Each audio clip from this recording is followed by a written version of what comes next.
وصول بعثة منتخب الجزائر صباح السبت إلى العاصمة القطرية الدوحة استعدادا للمشاركة في بطولة كأس العرب فيفا قطر 2025. في البداية نصلي على سيدنا النبي عليه أفضل الصلاة وأتم التسليم في التعليقات. توجهت بعثة منتخب الخضر إلى مقر إقامتها في الدوحة، هذا ويستهل أجبال المدرب مجيب بكرة حملة الدفاع عن اللقب بمواجهة السودان في أول لقاء له يوم الأربعاء المقبل، ويسعى محاربو الصحراء إلى الحفاظ على اللقب الذي أحرزوه في العام 2021 عندما تغلبوا في المشهد الختامي على منتخب تونس.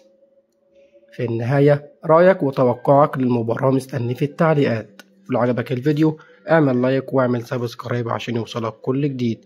شكرا لكم على المشاهدة واشوفكم على خير.